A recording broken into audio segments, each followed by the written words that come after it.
ashram of Saint Ramana at Arunachala drew crowds of devotees on September the 1st to mark the completion of 50 years since Ramana first set foot on the sacred soil of this historic mountain shrine. From far and near they flocked for darshan of the holy sage, who by the severest austerities and profound contemplation has attained spiritual wisdom and serenity unique in the country. Thousands draw comfort from his mere presence, for he neither preaches nor blames, setting at ease all who come to him by the essential goodness he radiates to all around. A good man in a troubled world.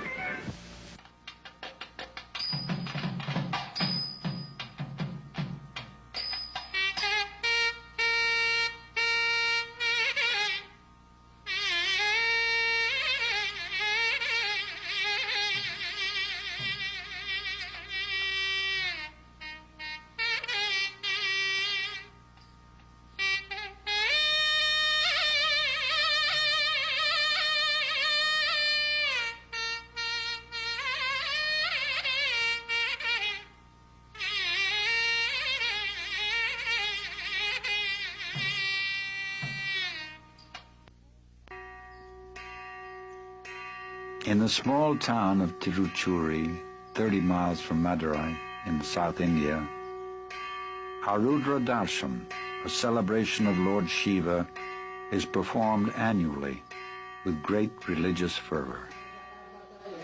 On December 29, 1879, devotees had taken the Shiva Nataraja image out from the famed Bhuminatha temple and were parading the deity in the streets of Tiruchuri.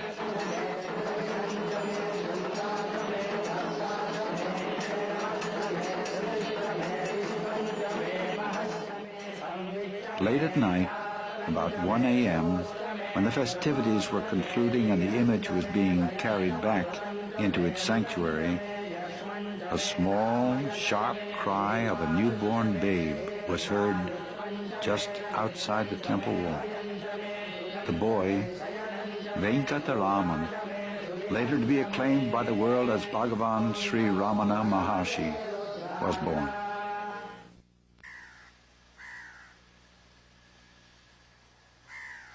Venkataraman was the second of 4 children born to Arunachala and Ramana Iyer.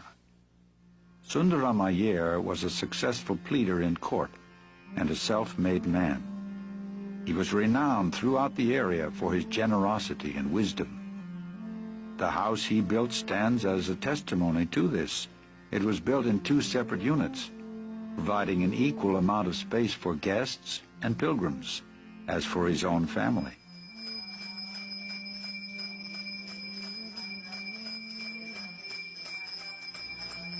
Today, this house is maintained as a shrine, where daily worship is performed and pilgrims often visit.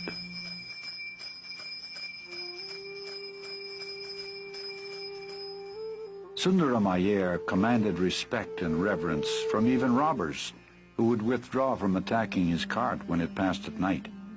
His wife, Arunachala, was a hard-working and gracious Orthodox homemaker. Her innate spirituality later became known as it blossomed under the direct guidance of her son in the evening of her life. The boy, Venkataraman, attended the local elementary school like other boys of his age and status. He sometimes played by the Kaundinya River on the outskirts of town. In later years, he was once heard to reminisce. We used to bathe in the Kaundinya River, pour a vessel of water on the linga in the nearby Kaliyar temple, offer food, then eat it. The children of the village adjacent to the temple used to join us there. We would play together till nightfall, and then go home. Thus, 12 years of boyhood happily passed for Venkataraman.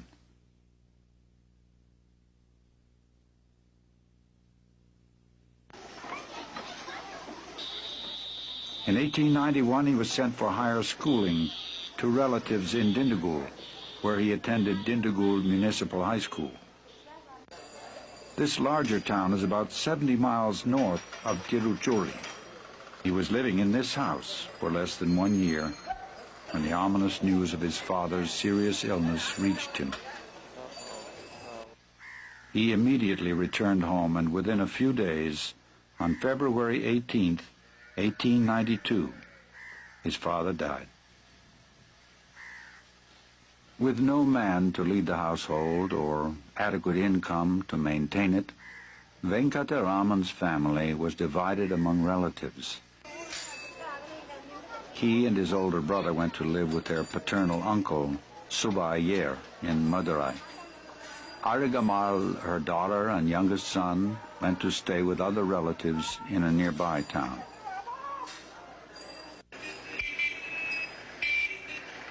Madurai, which is known for the famous Meenakshi temple, is a large, bustling city.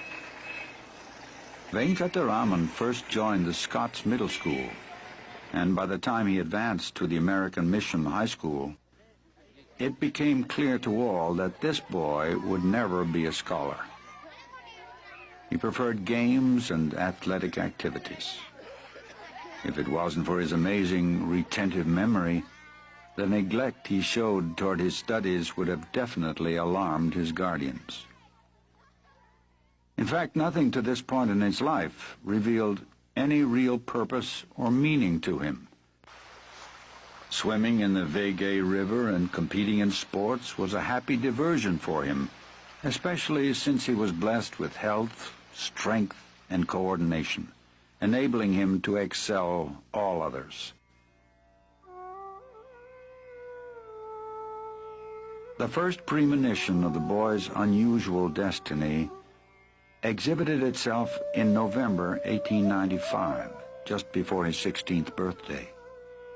One day, when meeting an elderly relative and asking him where he was coming from, Venkataraman was astonished to hear him reply, "From Arunachala." He knew of Arunachala as being a very sacred place, but it never occurred to him one could actually go there. The second premonition came soon after. His uncle had borrowed a book of the 63 Tamil saints titled Periyapuranam. Venkataraman picked it up and, as he read it, was overwhelmed with ecstatic wonder that such faith, such love, such divine fervor was possible, that there had been such beauty in life. The tales of renunciation leading to divine union inspired him with awe and emulation. The climax came only a few months later. Venkataraman was in the upstairs room of his uncle's house when the great change in his life took place. In fact, it was quite sudden. A violent fear of death overcame him. In spite of good health, and without crying out for help, he just felt, "I'm going to die." This shock drove him inward, and he was totally absorbed in the vital questions demanding to be answered. What does death mean? What is dying? It is the body that dies. He dramatized the event by imitating the state of rigor mortis, lying stiff, holding back breath and voice like one dead. His body would be carried to the burning grounds and reduced to ashes. Yet he thought, I still feel the full force of my personality and even the voice of the I within me, apart from the body. He experienced that he was the supreme spirit transcending the body. The body dies, but the spirit cannot be touched by death. He was granted the certainty that he was the deathless spirit. From that moment on, the I, or self, focused attention on its source, which is the self and substratum of all existence, and his absorption in it remained unbroken. Whether talking, reading, or doing anything else, he was always centered within, on that supreme self.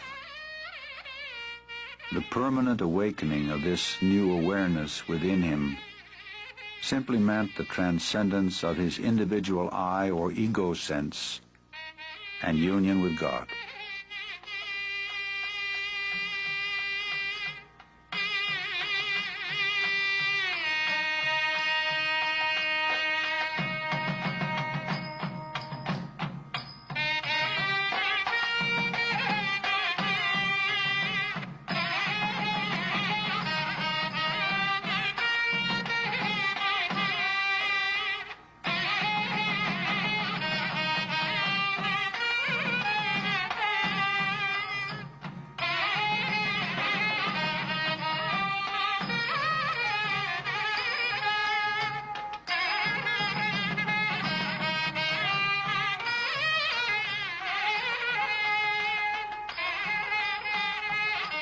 With this new experience came a dramatic change in his life and interests.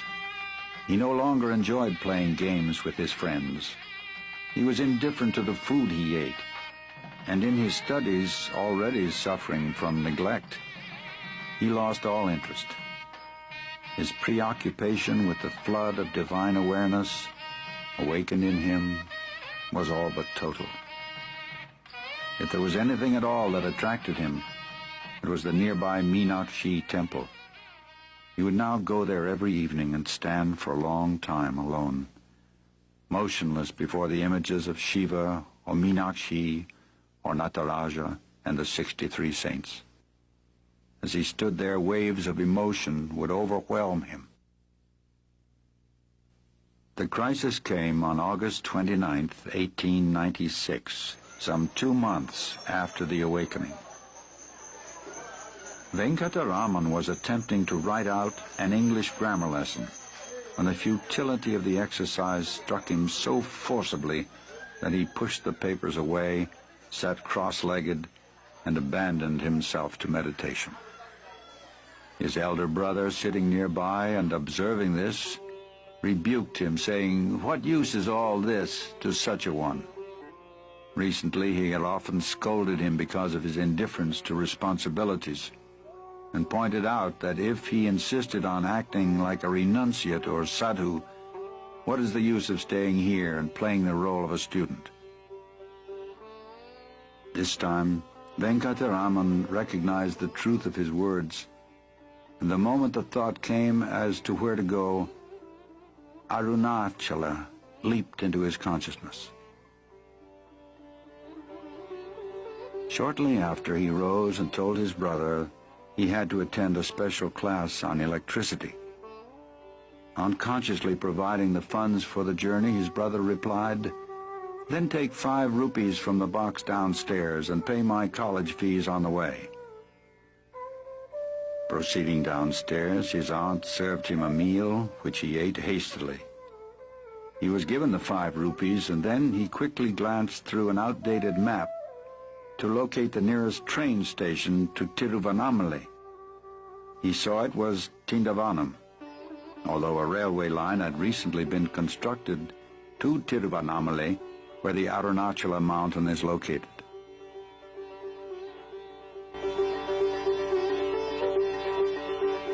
Placing the following note in a cupboard, he left, not for his school, not to pay the college fees, but for the quest. "I have set out in quest of my Father in accordance with his command. It is on a virtuous enterprise that this has embarked. Therefore let none grieve over this act, and let no money be spent in search of this. Your college fees have not been paid. 2 rupees have been enclosed herewith."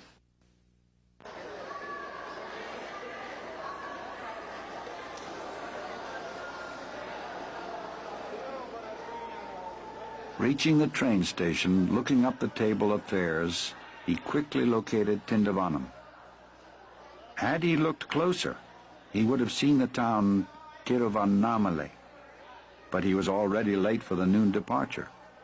Purchasing his ticket and rushing to the platform, he was relieved to find the train had not even come into the station. Once on his way, Venkataraman sat silent among the passengers, lost in the exaltation of his quest. After passing several stations, A bearded Muslim pundit asked him where he was going. A discussion ensued which resulted in his realizing he could change trains at Villapuram Junction and board another for Tiruvannamalai itself.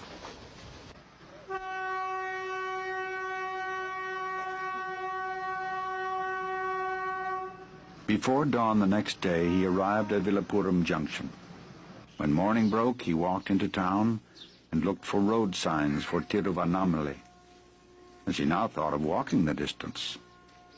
Unable to find his way and feeling tired and hungry, he sat near a restaurant waiting for it to open. After eating, he returned to the railway station and bought a ticket to Mambalapattu, which was as far as his remaining money would take him.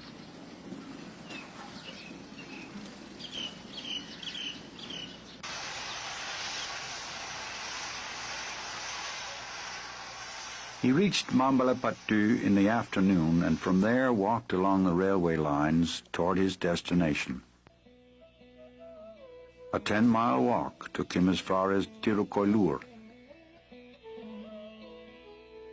It was now evening, and before him was the ancient temple of Arayaninalur, built on a large rock. It was at this spot the glorious saint Jana Sambandar first glimpsed the holy Arunachala hill over 1,000 years ago.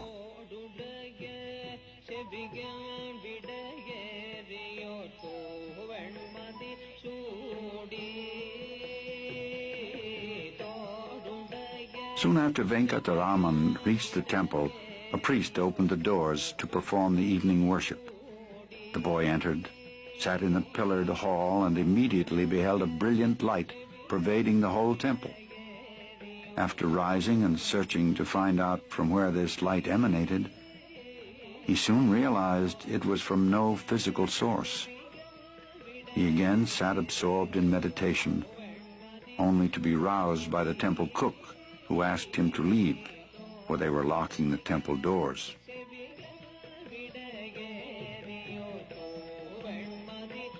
Being hungry and tired, Venkataraman asked for food and permission to stay. He was refused both requests and was given the suggestion to follow them to the Kirur temple across the river, where he may be given food after the worship there. Reaching the temple, he again sat and was plunged into deep absorption.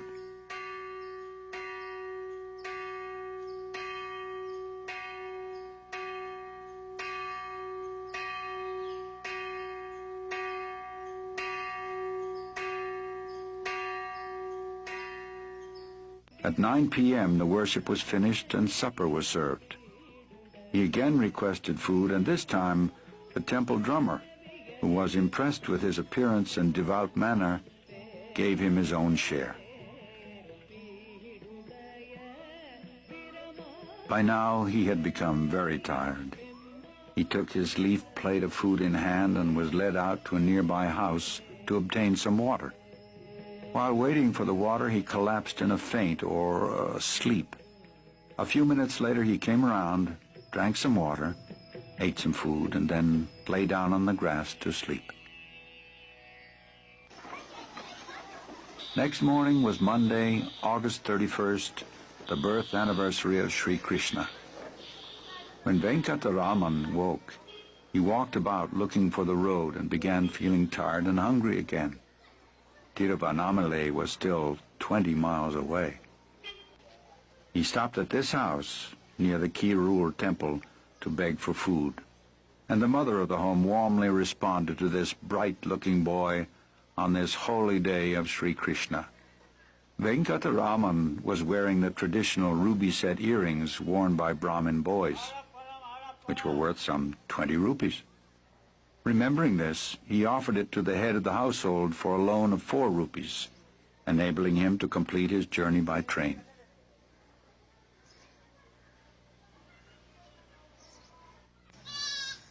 The transaction completed and addresses exchanged so he could later reclaim his property, the pilgrim departed for the train station.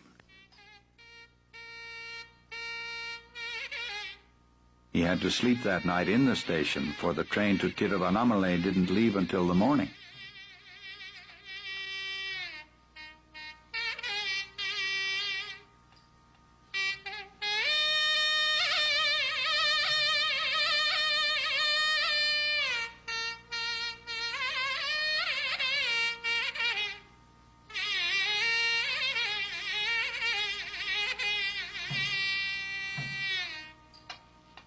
In the morning on September 1st, 1896, 3 days after leaving home, he finally reached his destination.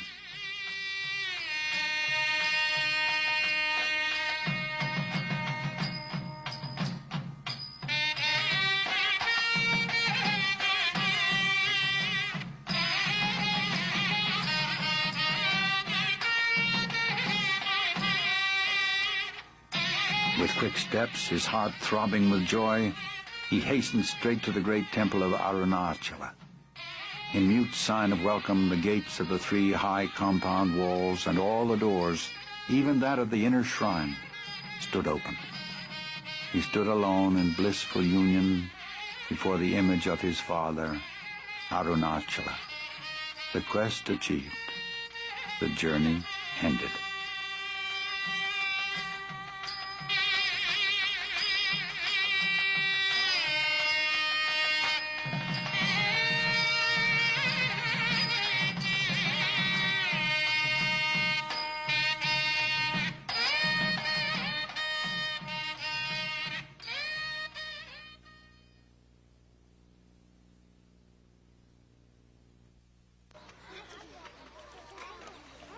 Leaving the temple, Venkataraman wandered out into the town.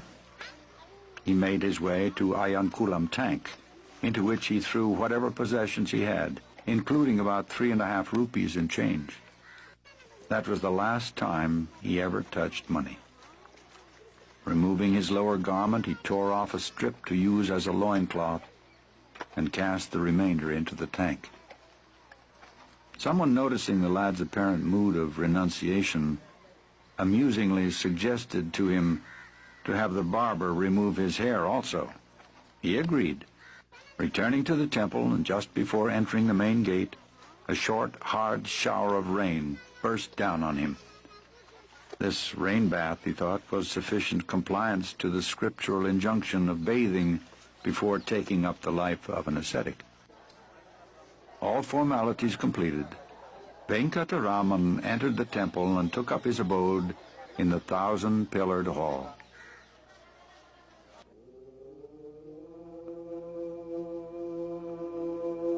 He sat, giving himself up to total absorption in the bliss of being.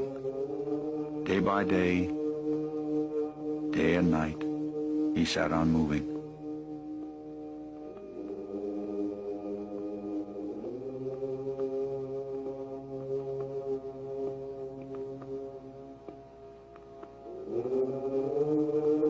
For some weeks he continued so, lost in ecstasy, never speaking.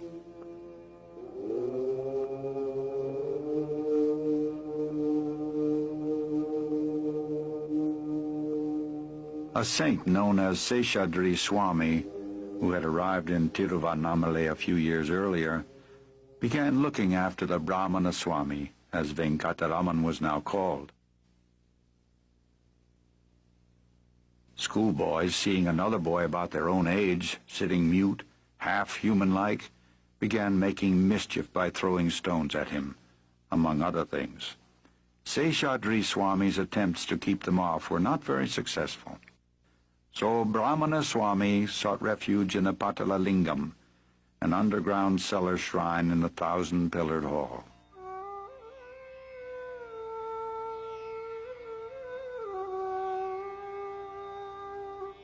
In those days, this vault was neglected and seldom visited by humans, but the ants, vermin, and mosquitoes flourished in its dark, damp atmosphere. In this corner, they preyed upon the boy's flesh until his thighs were covered with sores that ran blood and pus. To the end of his life, the marks remained. The few weeks he spent there was a descent into hell. and yet absorbed in the bliss of being, he was unmoved by the torment. It was unreal to him. One day a pious man, seeing boys throwing stones into that cellar, became indignant and chased them away. Entering the vault, he was horrified to discover the ill-kept youth who sat unaware of his surroundings.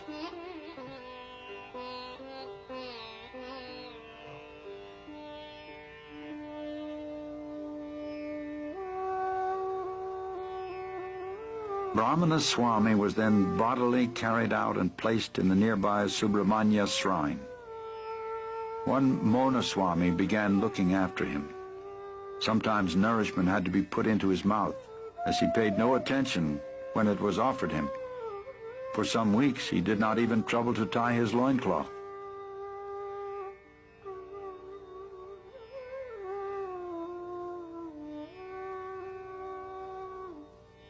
After a few weeks, he moved out to the temple garden, then later to the hall of the temple vehicles, later again under a tree near the temple wall. In this way, for nearly 6 months, he resided within the great temple. He remained almost always completely absorbed in a blissful trance. He would even move about in this trance, for on waking to the world, he would sometimes find himself under a different bush with no recollection of how he got there.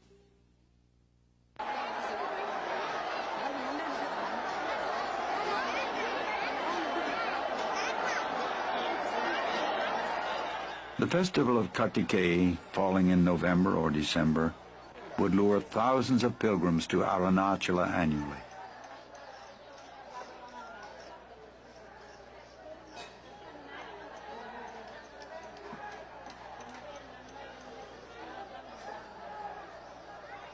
Ramana Swami began to attract much attention and devotion from these pilgrims, who saw in him a pinnacle of renunciation and union with God. A sadhu attending to Ramana Swami tried to keep off the crowds of sightseers, meeting with only partial success. Some time passed with no relief from the onlookers, so another suggested the Swami would be less disturbed if he left the temple and moved to Gurumurtam, a shrine on the outskirts of town. By way of gesture, Ramana Swami consented.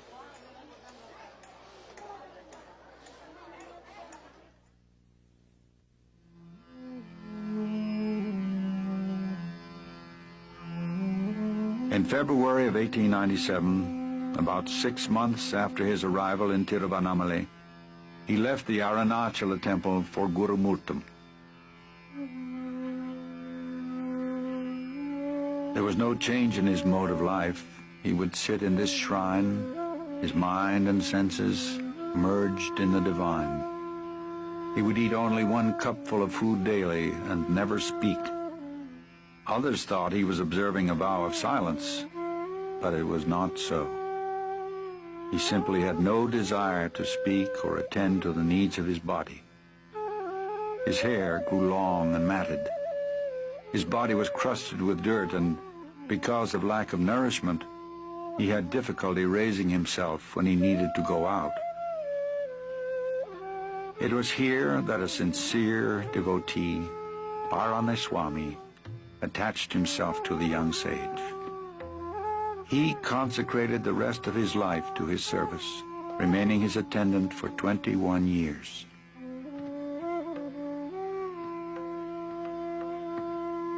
The owner of a neighboring mango orchard noticed the number of pilgrims and sightseers increasing, causing some disturbance.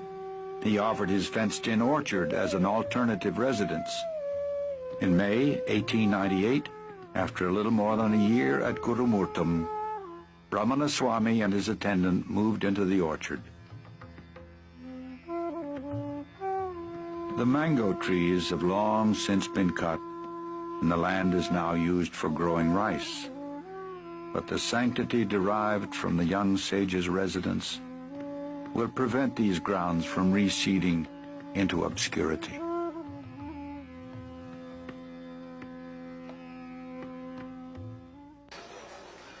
About the time Venkataraman moved to the orchard, His uncle in Madurai died. It was at his funeral that the bereaved family received news that their runaway boy was now a revered Swami in Tiruvannamalai. Arunachala anxiously sent her late husband's other brother, Enlightenment Iyer, to bring the boy back. After arriving in Tiruvannamalai with a friend, Enlightenment Iyer was deeply moved to see his nephew in such an exalted state, but distressed at his physical condition. He pleaded with the boy to return to his family. The Swami remained silent and indifferent, and his uncle returned home disappointed. 6 months quietly passed in the mango orchard. Then the Swami decided to live alone and beg his food in town. He moved to this Arunagirinathar temple. Paranaswami, his attendant, insisted on following him. After a month here and another month in the Arunachala temple, he went up to Pavarakunru, one of the eastern spurs of the Arunachala mountain. He stayed in the temple there and continued to sit, as before, immersed in the bliss of being. It was here, near the end of 1898, where Arunachala found her son.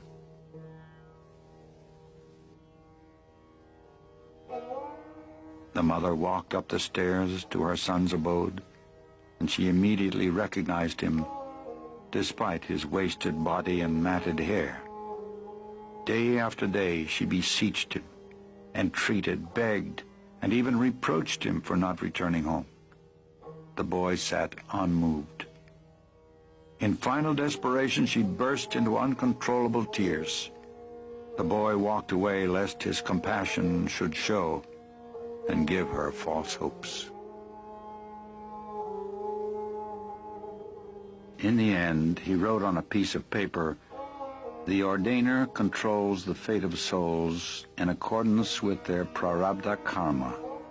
Whatever is destined not to happen will not happen, try as you may. Whatever is destined to happen will happen. Do what you may to prevent it. This is certain. The best course, therefore, is to remain silent." The mother resigned herself to his firm resolve and left.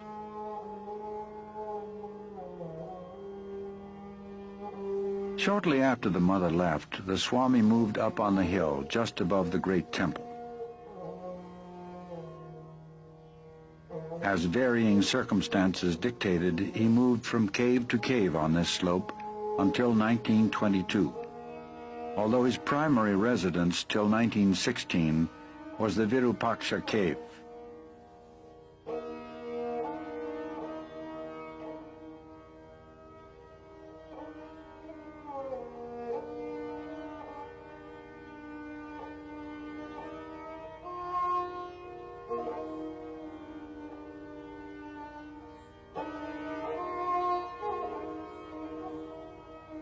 This dwelling that contains the remains of the 13th century saint Virupaksha has a small stream running next to it. Unfortunately, in the summer months, the cave becomes oppressively hot and the stream dries up. During this hot period, the Swami and his followers would move to the nearby Mango Tree Cave, which was somewhat cooler and had adjacent to it a perennial supply of water.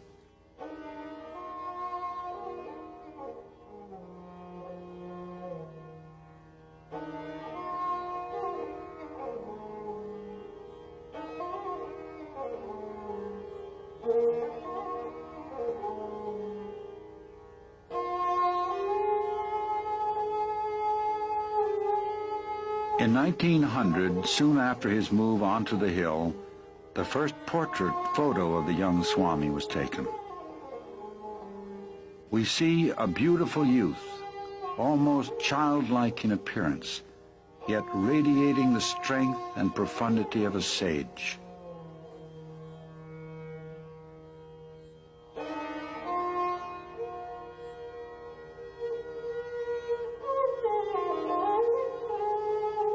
During the early years on the hill, The Swami continued to maintain silence. His radiance had already drawn a group of devotees around him, and an ashram had come into being. He occasionally wrote out explanations or instructions for his disciples, but his not speaking did not impede their training, for his most effective instruction was imparted in silence. Merely by sitting in his presence, restless minds came under control, and long-sought spiritual experiences manifested of their own accord. This penetrating and transforming silence became the hallmark of the young sage. The first Western visitor, F.H. Humphreys, an English police officer, described its effect in a letter to a friend in England.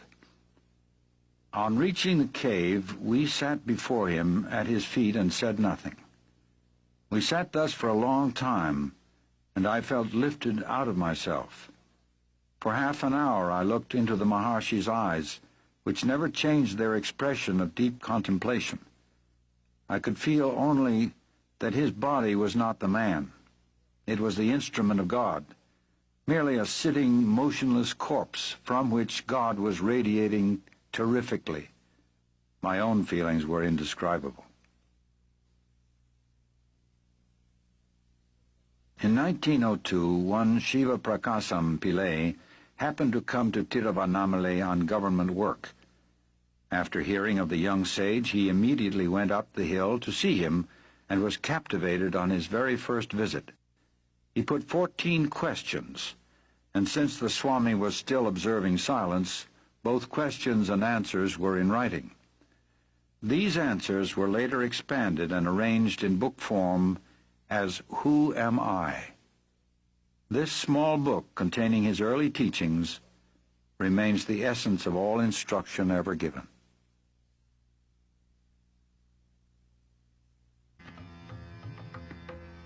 Altogether outstanding among the early devotees of the Swami was the great scholar and ascetic popularly known as Ganapati Muni.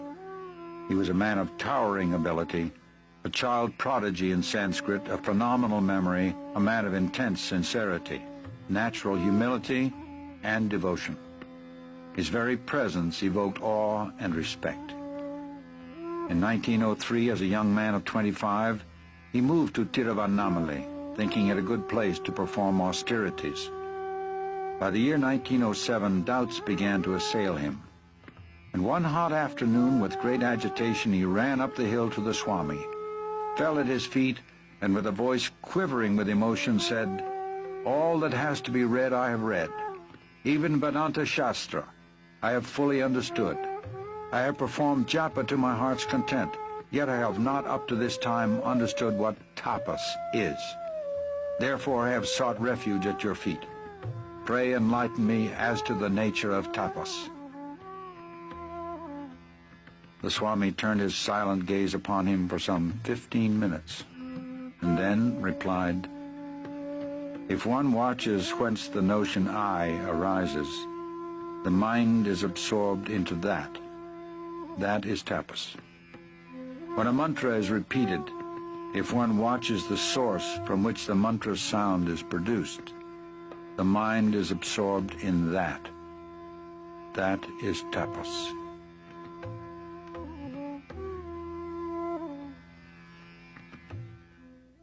These instructions and the overwhelming grace he felt emanating from the Swami filled him with unspeakable joy. He began composing Sanskrit verses on the Swami and declared to all that henceforth the Swami is to be addressed as Bhagwan Sri Ramana Maharshi. Immediately the name Ramana came into use. So also did the title Maharshi, which means great seer. But gradually the epithet Bhagwan began to prevail among his devotees. It simply means divine.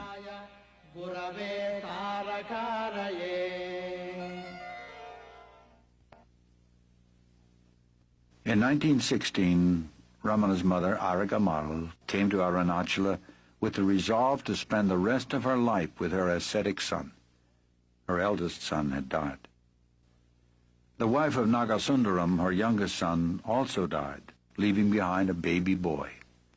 Nagasundaram left his son with his childless sister, Alamelu, joined his mother and sage brother, and donned the ochre robes of a renunciate. Soon after his mother's arrival, Ramana moved from Virupaksha cave to Skanda ashram, a little higher up the hill. Mother took charge of the ashram kitchen and received intense training in spiritual life from her son, whom she now came to look upon as a divine being. During her last years at Skanda ashram, she intuitively realized that her salvation depended on her son, who was now her sole refuge.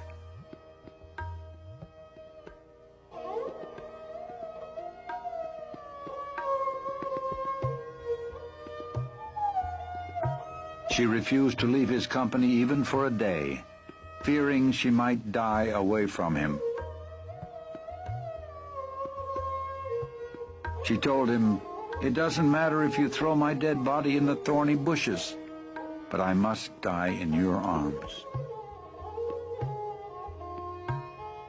And in his arms she was on that fateful day of May 19th, 1922. And by his special touch, she attained the final state of absorption in the heart before she breathed her last.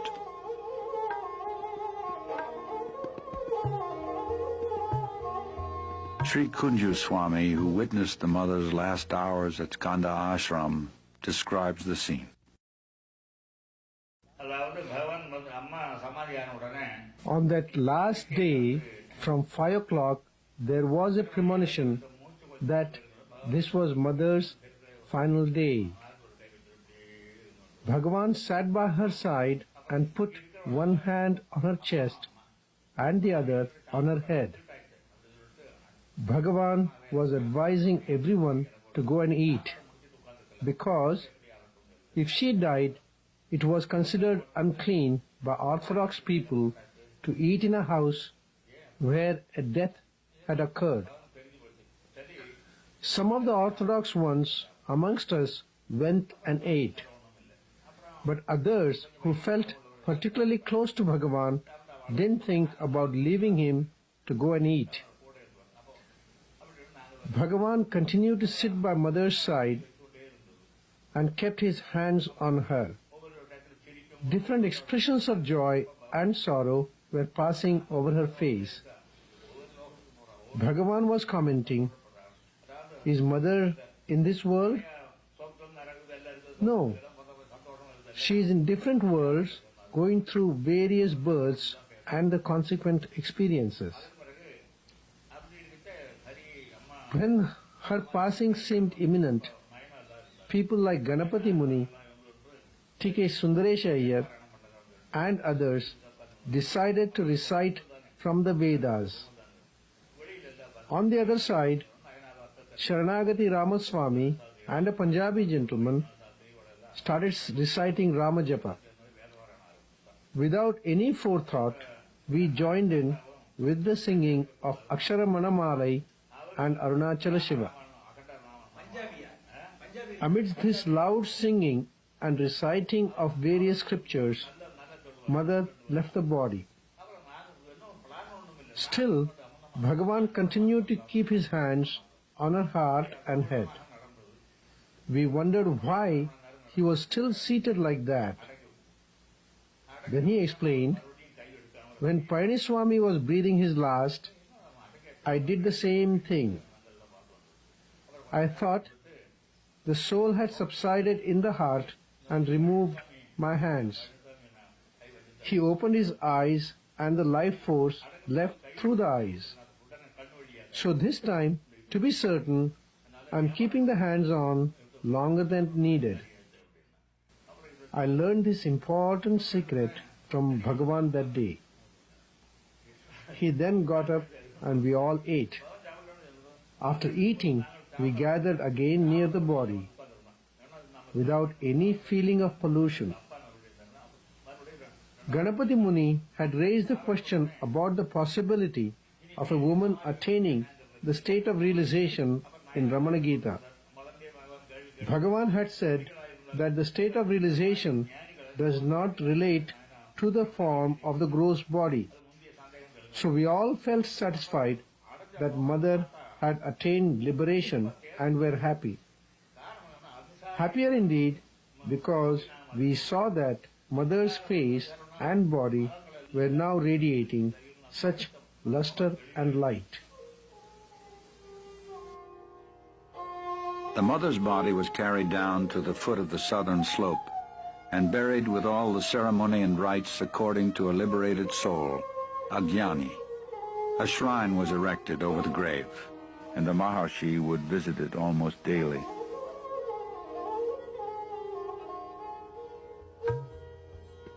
His brother took up residence there, and on one occasion a few months later, the Maharshi came down and settled there too. The devotees from Skanda ashram followed him, and thus was founded Sri Ramana.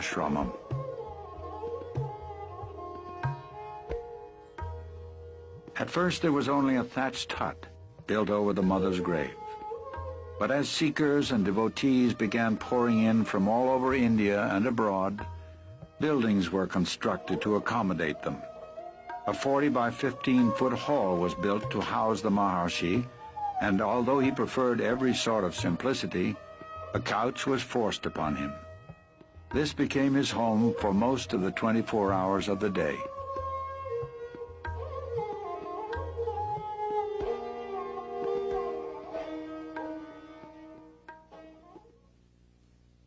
He adhered to a punctual routine, which included going out for a stroll twice a day.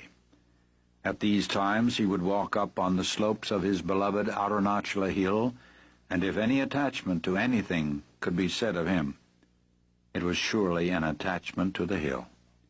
He loved it and said it was God himself, the spiritual heart or center of the earth. He seemed to never be so happy as when wandering around its slopes, and once remarked that there was not one spot on the hill where he had not set his foot. He also encouraged devotees to walk around the 8-mile circumference of the hill, as it has been well known from ancient times to be a very potent spiritual exercise. Generally, the Maharshi appeared to be indifferent, a witness to what was going on around him. Nevertheless, he was always aware of what was happening and seemed to be very particular about certain matters. First of all, he insisted that he should be accessible to devotees and visitors at all times, even on the day of his death when he had no strength to even hold his head erect. He asserted that devotees should not be prevented from seeing him. He was also very keen that visitors should be fed immediately upon their arrival, and food should be well cooked and nutritious. He participated and supervised meal preparations for many years. The Maharshi was adamant that no preferences should be given to him in way of food or conveniences. If it is good for me, it must be good for all, he would say when some special food preparation or medicine was offered him. He would then make the attendants distribute the item to everyone present before he would take it himself.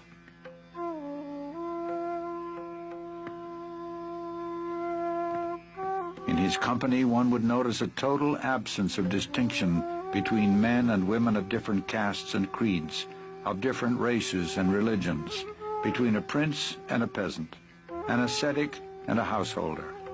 His equality extended far beyond human beings and embraced even plants and animals.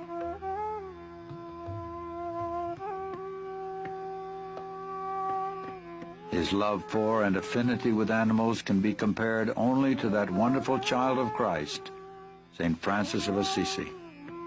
They all came to him, dogs, snakes, monkeys, crows, deer, peacocks, chipmunks, and cows, to name a few. Their silent language was known to him, and when he spoke, they understood and obeyed. He arbitrated the monkeys' quarrels.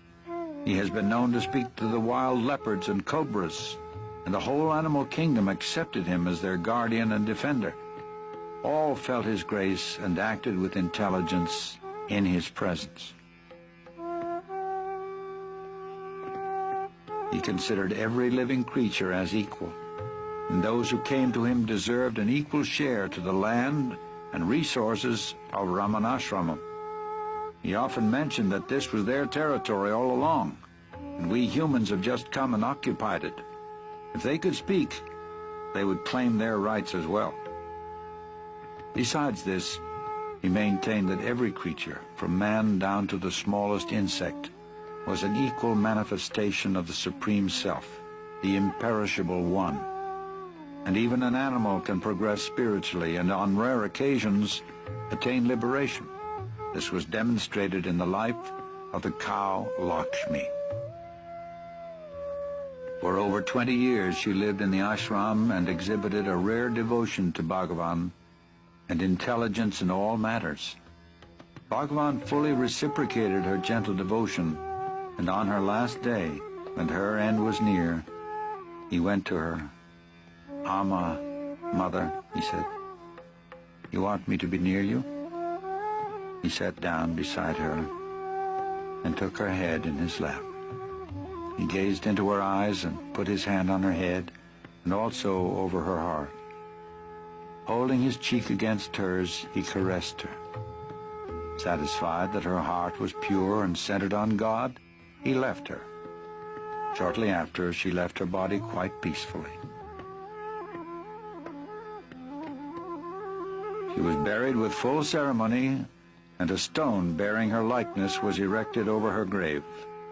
An epitaph written by Bhagavan was engraved thereon, stating that, in fact, she attained final liberation on that day.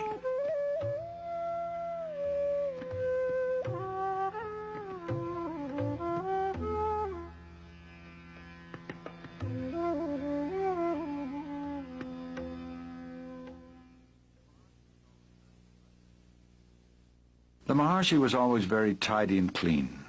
He was invariably punctual, and his frugality was flawless. Nothing ever went to waste. He was often seen bending over to retrieve a lone grain of rice and return it to its proper place.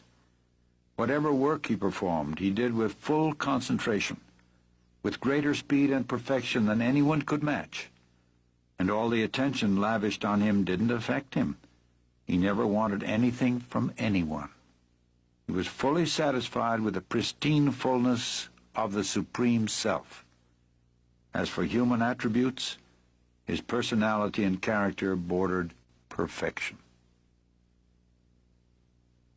But his most outstanding feature was not human. It was divine. It was that divine, transforming quality of his presence that attracted thousands to him from all corners of the world. His very presence, his silence, quelled the agony of many hearts and transported mature souls to the realm of spiritual fulfillment, self-realization. Let us listen to a not-so-uncommon experience of one such seeker, Ramani Rajagopal Amal. Bhagwan's look was real magic. You could not do anything, but just looking into his eyes transformed you into samadhi. Everyone in the hall used to feel Bhagwan was looking at them alone. This is the true experience of each one of us. In his inimitable way, he was giving the glance of grace to each and everyone seated in the hall. Bhagwan's look used to take us deep into samadhi. Just by looking into his eyes, you came to know what meditation is. This is the common experience of all devotees. You ask anyone, and you will get the same reply. Once he gave me such a look, and for a very long time I was absorbed in samadhi. Bhagwan was reading the newspaper, letters were being brought in, normal activity was going on, but I was oblivious of the happenings outside of me. In fact, I was unaware of my body.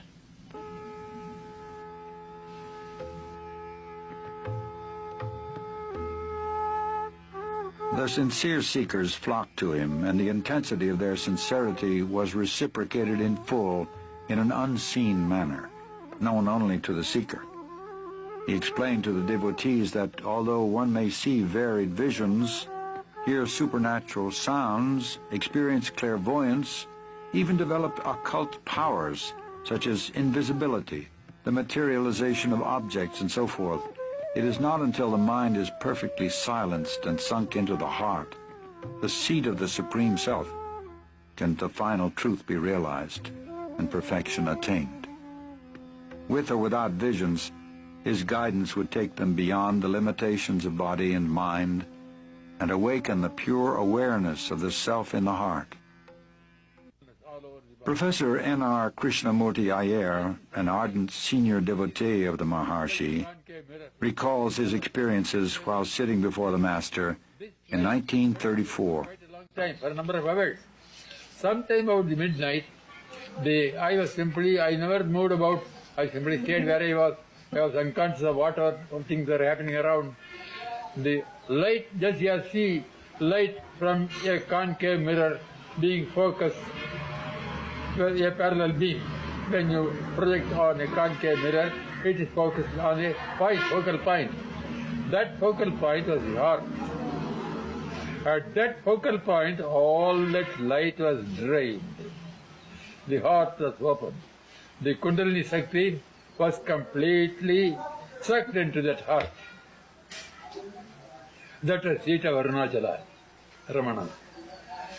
And there, when the open, usually heart is closed. The heart open, I never knew any of these things. I have never read any theory. These are all practical experiences. When throughout the night, immediately, there gushed forth a flood of nectar from the heart. It drenched every pore of my skin. It drenched my whole physical system. It poured out, went on coming out in great floods. The whole universe was filled. The fun of it was, my awareness was not in the body.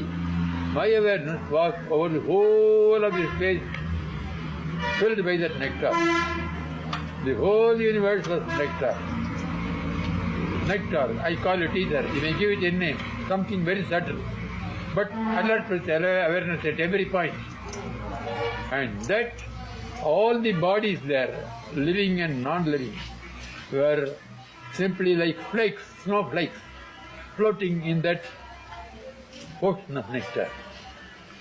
If you ask me what is my body was the whole universe of nectar.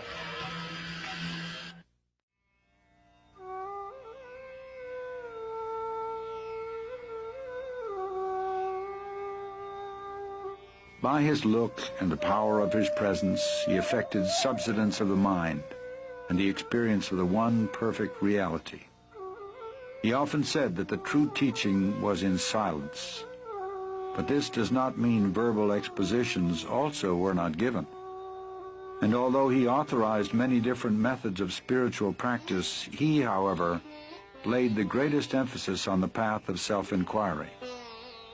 The first and foremost of all thoughts that arise in the mind is the primal I thought. It is only after the rise or origin of the I thought that innumerable other thoughts arise. Search by means of a deeply introverted mind wherefrom this I arises. If we go inward questing for the source of the I topples down, and immediately another entity will reveal itself proclaiming I. Even though it also emerges saying I, it does not connote the ego, but the one perfect existence. People of all religions came to him, and he never advised any of them to change their faith or abandon their creeds. He answered all their questions patiently, but in the end brought them round to the self. Know who you are, then all else will be known, he would say. To a question put to him about happiness, he replied, happiness is your real nature. You identify yourself with the body and mind, feel its limitations, and suffer. Realize your true self in order to open the store of unalloyed happiness. That true self is the reality, the supreme truth, which is the self of all the world you now see, the self of all the selves, the one real, the supreme, the eternal self, as distinct from the ego or the bodily idea for the self.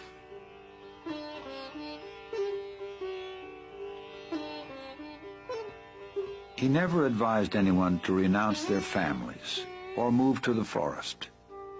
The obstacle is the mind, he would say. It must be got over whether at home or in the forest. And why should your occupation or duties in life interfere with your spiritual effort? By giving up activities is meant giving up attachment to activities or fruits thereof, giving up the notion, I am the doer.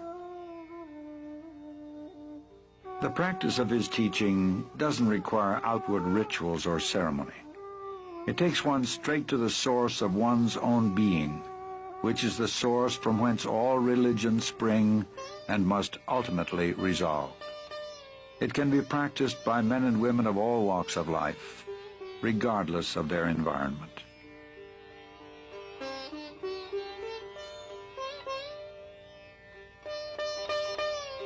The Maharshi lived what he taught. In fact, his life was the most perfect demonstration of the supreme state of self-realization. And although he was fixed in the permanent state of pure awareness, his body was subject to the laws of nature. In time, it became afflicted with rheumatism and weakened with age. Early in 1949, a small nodule appeared below the elbow of his left arm. It was surgically removed. It later reappeared and was diagnosed as a malignant tumor, which inch by inch ate up the flesh of his left arm, poisoned his blood, and finally rang down the curtain on a life of immaculate purity and grace.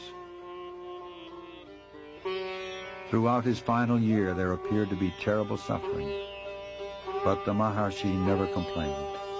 He seemed to be indifferent alike to the existence or non-existence of the body, being almost unaware of it. Devotees, seeing his gradual weakening and ominous symptoms, expressed their agony at his impending departure. He simply told them that they attached too much importance to the body, indicating that his influence was not limited to the diseased body they saw before him. When on April 13, 1950, a physician brought him some special medicine, he refused it, saying, "It is not necessary. Everything will come right within 2 days." The next day, a long crowd filed past the open doorway. The disease-racked body they saw there was shrunken, the ribs protruding, the skin blackened. It was a pitiable vestige of pain. And yet, at some time during these last days, each received a direct, luminous, penetrating look of recognition, which was felt as a parting infusion of grace. "They say that I am dying, but I am not going away. Where could I go?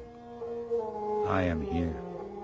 He repeated this several times, implying clearly that the end of his body would not interrupt the grace and guidance. And that evening, moments before the end came, unexpectedly, a group of devotees sitting outside the hall began singing Arunachala Shiva. On hearing it, Sri Bhagavan's eyes opened and shone. He gave a brief smile of indescribable tenderness. From the outer edges of his eyes, tears of bliss rolled down.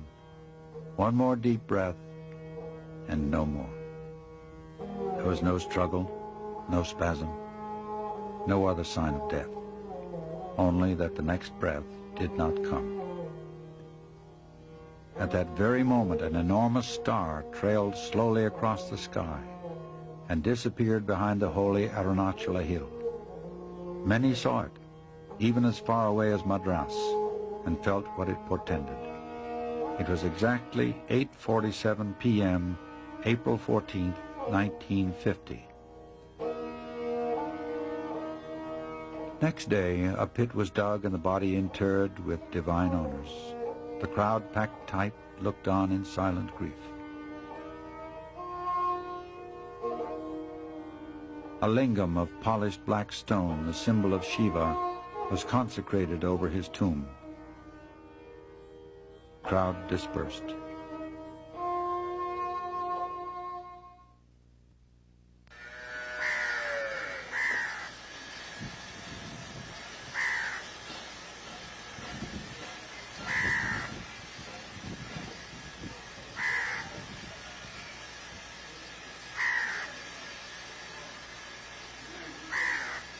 After the first shock of bereavement, devotees slowly began to be drawn back to Tiruvannamalai.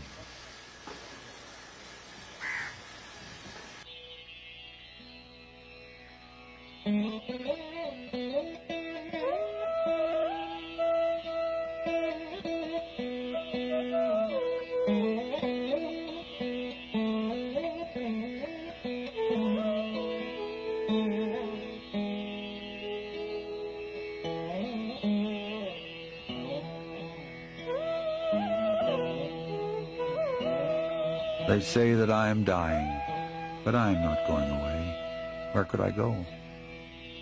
I am here. They quickly discovered how true this was. More than ever, he has become the inner guru, guiding seekers more actively, more directly. The devotees, wherever they may be, find his grace and support, his inner presence, not merely as potent, but even more potent than ever before.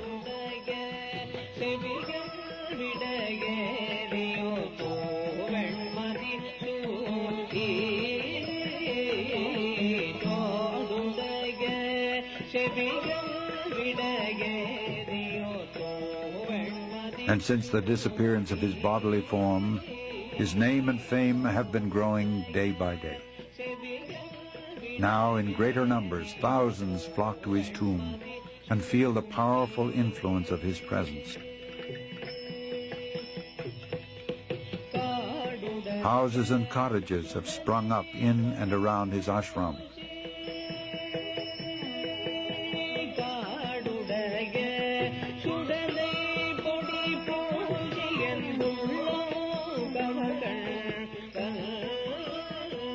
The temple built over the mother's remains has become surcharged with a palpable spiritual force. The routine adhered to while the Maharshi tenanted his body continues today, unchanged. Only the ashram's size and scope has broadened to meet the ever-increasing demand from sincere seekers the world over. He lived his life, emanated his power, enunciated his teachings only to demonstrate to mankind that life has a meaning and purpose, that there is an indestructible reality, an incomparable beauty, a life of perfect peace and bliss within the hearts of all beings. He is the embodiment of that.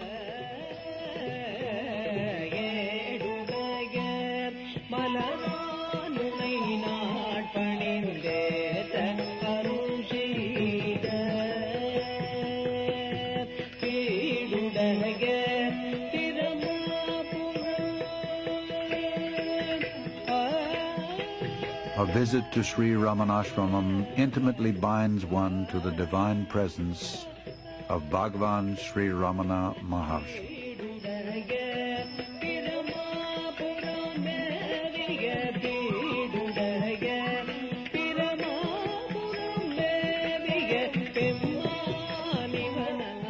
That presence is, in fact, all-pervasive.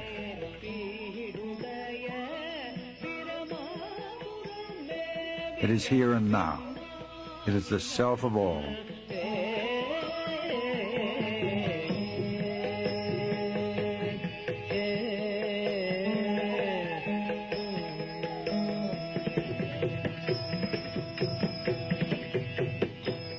Happiness is your real nature.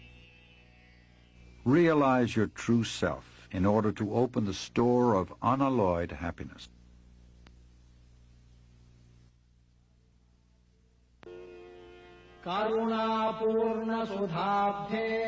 Ocean of nectar full of grace, engulfing the universe in thy splendor, O Arunachala, the Supreme itself, be thou the sun and open the lotus of my heart in bliss.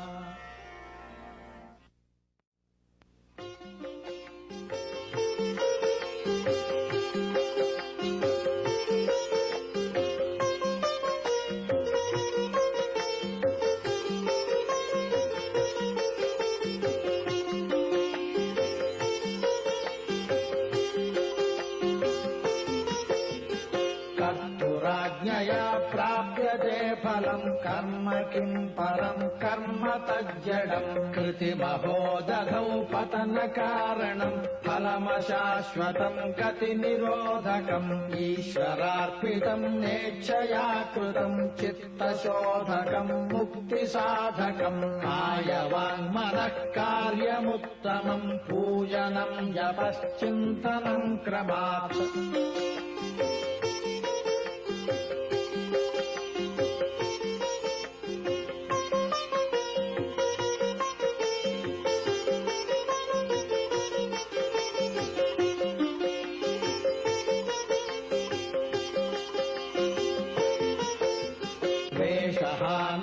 स्वात्मदर्शनम् ईशदर्शनम् स्वात्मरूपतः आत्मसंस्थितिः स्वात्मदर्शनम् आत्मनिर्भयादात्मनिष्ठता ज्ञानवर्जिता ज्ञानहीनचित् ज्ञानमस्ति किम् ज्ञातुमन्तरम् किम् स्वरूपमित्यात्मदर्शने अव्यया भवा पूर्णचित्सुखम्